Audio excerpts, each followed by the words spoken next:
स्वागत है आप सभी का। हम लोग आज पढ़ रहे हैं फोटोसिंथेसिस के ऊपर एमसीक्यूज, जो कि एक प्लांट फिजियोलॉजी का टॉपिक है।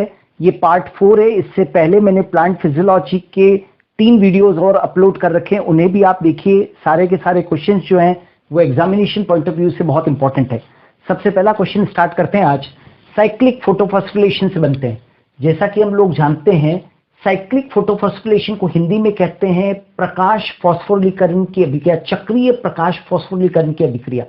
हम जानते हैं फोटोसिंथेसिस के अंदर 2 रिएक्शंस होते हैं, एक होता है लाइट रिएक्शन और एक होता है डार्क रिएक्शन, प्रकाश की अभिक्रिया और अप्रकाश की अभिक्रिया। जो फोटोसिंथेसिस का लाइट रिएक्शन है उसको हम 2 स्टेप्स में पढ़ते हैं। एक होता है साइक्लिक फोटोफॉस्फोरिलेशन, चक्रीय प्रकाश फॉस्फोरिलीकरण, और दूसरा होता है अचक्रीय प्रकाश फॉस्फोरिलीकरण, नॉन साइक्लिक फोटोफॉस्फोरिलेशन।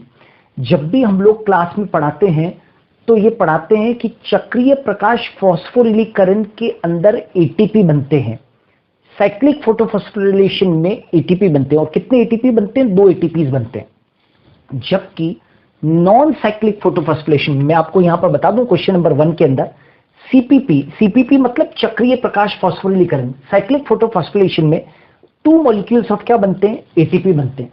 जबकि नॉन साइक्लिक फोटोफॉस्फोरिलेशन के अंदर, नॉन साइक्लिक अचक्रीय प्रकाश फॉस्फोरिलीकरण के अंदर 1 एटीपी बनता है, 2 NADPH2 बनते हैं और O2 क्या होता है? रिलीज होता है। ये चक्रीय और अचक्रीय प्रकाश फॉस्फोरिलीकरण की बात हो रही है। तो क्वेश्चन क्या था? साइक्लिक फोटोफॉस्फोरिलेशन से बनते हैं एटीपी और NADPH2? नहीं, नॉन साइक्लिक में बनते हैं एटीपी और NADPH2।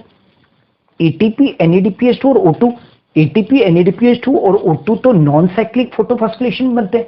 अचक्रीय प्रकाश फॉस्फोरिलीकरण नॉन साइक्लिक फोटोफॉस्फोरिलेशन में बनते हैं, एटीपी या NADPH2। तो देखो, साइक्लिक फोटोफॉस्फोरिलेशन में मैंने केवल एटीपी लिखा है, NADPH2 नहीं लिखा है। मतलब ये साफ है कि साइक्लिक फोटोफॉस्फोरिलेशन में केवल और केवल क्या बनते हैं? एटीपी बनते हैं। और आपके इंफॉर्मेशन के लिए बता दूं कितने एटीपीज बनते हैं? 2 एटीपीज बनते हैं। तो आंसर क्या होगा? पहले क्वेश्चन का जो आंसर है वो है सी, दैट इज एटीपी।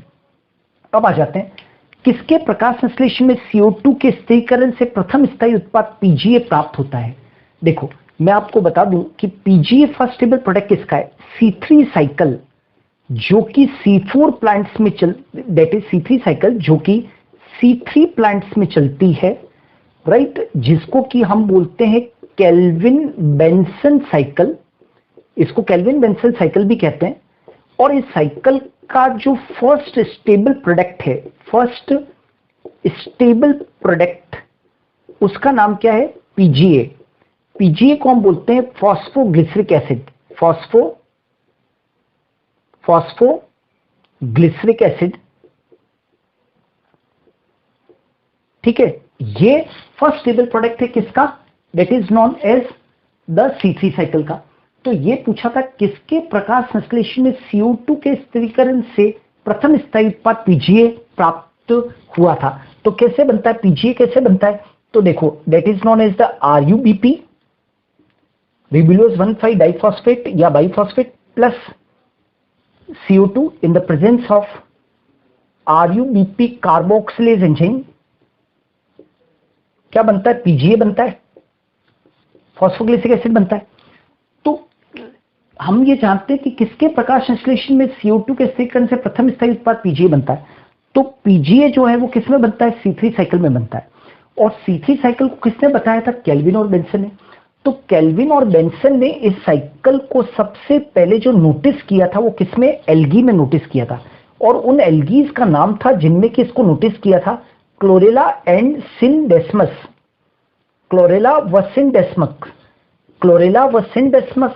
क्लोरेला व सिंडेस्मस नामक शैवालों के अंदर केल्विन व बेंसन ने C3 साइकिल की क्या की थी? खोज की थी। तो आंसर क्या होना चाहिए? एल्गी। आंसर क्या होना चाहिए? एल्गी। तो क्वेश्चन नंबर 2 का जो आंसर है वो कौन सा है? डी, क्योंकि क्लोरेला और सिंडेस्मस ये क्या थे? एल्गी थे, जिसमें कि इस साइकिल की डिस्कवरी हुई थी।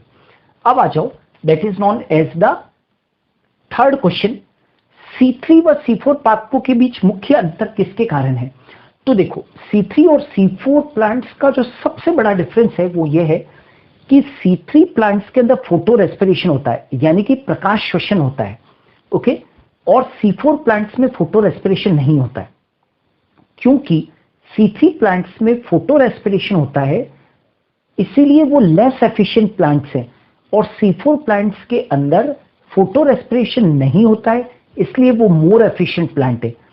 C3 प्लांट लेस एफिशिएंट इसलिए क्योंकि फोटो रेस्पिरेशन चल रहा है, प्रकाश श्वसन चल रहा है। और प्रकाश श्वसन एक वेस्टफुल फिनोमिनन है, जो प्रकाश संश्लेषण से बनने वाली जितना भी यील्ड होती है, लब्धि होती है, उसके अंदर 25% की क्या ला देता है, गिरावट ला देता है। तो सबसे बड़ा जो डिफरेंस है C3 और C4 पाथवे के बीच में, क्या फोटोसिंथेसिस का होता है, फोटो रेस्पिरेशन का, ट्रांसपिरेशन का, या ग्लाइकोलाइसिस का। तो याद रखना C3 और C4 साइकिल के अंदर या प्लांट्स के अंदर जो सबसे बड़ा डिफरेंस है वो ये है, that is known as photorespiration का। बस इतनी सी बात ये जरूर ध्यान रखना कि C3 प्लांट्स जो होते हैं, याद रखना क्वेश्चन नंबर 3 के लिए यहां पर सॉल्यूशन में लिख रहा हूं कि C3 प्लांट्स के अंदर क्या होता है, फोटो रेस्पिरेशन होता है। फोटो रेस्पिरेशन बोले तो प्रकाश श्वसन, फोटो रेस्पिरेशन होता है, और इसीलिए वो क्या होते हैं, मोर एफिशिएंट होते हैं, दैट इज लेस एफिशिएंट होते हैं, क्योंकि फोटो रेस्पिरेशन हो रहा है तो वेस्टफुल फिनोमिनन है, तो ये कैसे हैं, लेस एफिशिएंट होते हैं। और C4 प्लांट्स जो होते हैं उनके अंदर फोटो रेस्पिरेशन नहीं होता, फोटो रेस्पिरेशन एब्सेंट होता है, तो ये तो वेस्टफुल फिनोमिनन तो इनके अंदर है ही नहीं, तो इसलिए वो क्या होते हैं, मोर एफिशिएंट प्लांट्स होते हैं, they are more efficient plants. Are you getting? तो बताओ क्वेश्चन नंबर 3 का आंसर क्या होना चाहिए, that is B, photorespiration. अब आ जाते हैं, फोटो रेस्पिरेशन यानी कि प्रकाश श्वसन को प्रेरित कौन करता है। मैं आपको जब भी क्लास में हम फोटो रेस्पिरेशन पढ़ाते हैं तो 3 चीजें याद रखना, ठीक है, high O2 concentration, high light intensity and low CO2 concentration favours photo respiration. क्या कहा मैंने, फोटो रेस्पिरेशन को कौन कौन प्रेरित करता है, मैं आपको बता दूं तो देखोगे फिर ऑप्शंस में दिखाई दे, हाई O2 कंसेंट्रेशन, लो CO2 concentration, high light intensity favours photo respiration. तो देखो फोटो रेस्पिरेशन को प्रेरित कौन कौन करता है, उच्च प्रकाश तीव्रता, हाई लाइट इंटेंसिटी मैंने बताया, उच्च तापमान, यस हाई टेम्परेचर, उच्च O2 सांद्रता, तो O2 की सांद्रता ज्यादा हो, उच्च ताप हो, उच्च प्रकाश तीव्रता हो, और लो क्या हो, लो CO2 कंसेंट्रेशन हो, ये सारी चीजें फेवर करती किसको, फोटो रेस्पिरेशन को। तो बताओ कौन सा आंसर होना चाहिए, उपरोक्त सभी, 4th का डी आंसर होना चाहिए। ठीक है, मैंने क्या कहा, 4 कंडीशंस याद रखना, उच्च प्रकाश तीव्रता, उच्च ताप, उच्च O2, लो CO2, ये सब कंडीशन फोटो रेस्पिरेशन को क्या करती है, फेवर करती है। ठीक है, तो ये भी याद रखना कि डी आंसर करेक्ट है। अब आ जाते हैं question number 5, last question. C4 plants के पुल्लाच्छद हरित लवक होते हैं। देखो C4 प्लांट्स के अंदर आप सभी को मालूम है कि C4 प्लांट्स के अंदर क्रांच एनाटॉमी पाई जाती है, क्रांच शारीरिकी पाई जाती है, और क्रांच शारीरिकी के कारण वहां पर साइकिल 2 सेल्स में चलती है। एक का नाम है मीजोफिल सेल, पर्ण मध्योतक कोशिका, एक का नाम है पुल्लाच्छद कोशिका, बंडल शीट सेल। और जो मीजोफिल सेल के अंदर क्लोरोप्लास्ट पाए जाते हैं वो मीजोफिल क्लोरोप्लास्ट कहलाते हैं, और बंडल शीट सेल के अंदर जो क्लोरोप्लास्ट मिलते हैं उनको पुल्लाच्छद हरितलवक, या दैट इज नॉन एज, हम क्या बोलते हैं, बंडल शीट क्लोरोप्लास्ट बोलते हैं। अब दोनों में क्या फर्क है, याद रखना, मीजोफिल सेल के अंदर जो क्लोरोप्लास्ट होंगे वो छोटे होते हैं और संख्या में बहुत अधिक होते हैं, छोटे होते हैं, संख्या में बहुत अधिक होते हैं, और उनमें ग्रेना पाया जाता है। जबकि बंडल शीट क्लोरोप्लास्ट के अंदर, क्रांच शरीर की आप जो पढ़ोगे, आपने पढ़ी होगी, उसको देखोगे तो बंडल शीट के अंदर जो बंडल शीट क्लोरोप्लास्ट हैं वो बड़े होते हैं, संख्या में कम होते हैं, और उनके अंदर ग्रेना नहीं होता है, एक ग्रेनल होते हैं। मतलब ये बात तो क्लियर हो गई कि बंडल शीट में मिलने वाले बंडल शीट क्लोरोप्लास्ट पुल्लाच्छद में मिलने वाले पुल्लाच्छद हरितलवक साइज में बड़े होते हैं, संख्या में कम होते हैं, और उनमें ग्रेना नहीं होता है। जिनमें ग्रेना नहीं होता उन्हें एक ग्रेनल क्लोरोप्लास्ट कहते हैं। अब आइए देखते हैं कैसे। तो C4 प्लांट्स के पुल्लाच्छद हरितलवक होते हैं large and A granal, yes large तो होते ही है और ग्रेना नहीं होता तो ए ग्रेनल। दूसरे देखते हैं लार्ज एंड ग्रेनल, नहीं ग्रेनल तो होता ही नहीं है, लार्ज और ए ग्रेनल होने चाहिए। स्मॉल व ए ग्रेनल, स्मॉल व ग्रेनल, छोटे तो होते ही नहीं है। मैंने कहा बड़े और ग्रेना नहीं होना चाहिए, तो लार्ज और ए ग्रेनल होने चाहिए। तो आंसर कौन सा हुआ, फर्स्ट वाला। तो C4 प्लांट्स के पुल्लाच्छद हरितप्लवक कैसे होते हैं? तो लार्ज और कैसे होते हैं? एग्रेनल होते हैं। तो क्वेश्चन नंबर 5 का लार्ज और एग्रेनल मतलब कि पहला ऑप्शन क्या है? बिल्कुल सही है। ठीक है, तो ये जो क्वेश्चंस थे वो सब फोटोसिंथेसिस के ऊपर बेस्ड थे।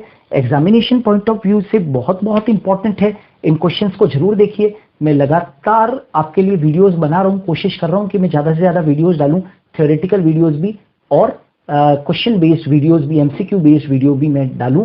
तो मेरे वीडियोस को देखते रहिए आप, इन्हें ज्यादा से ज्यादा शेयर कीजिए, ज्यादा से ज्यादा बच्चों के पास में पहुंचाइए इन्हें, ताकि ज्यादा से ज्यादा बच्चों को लाभ हो। Thanks a lot.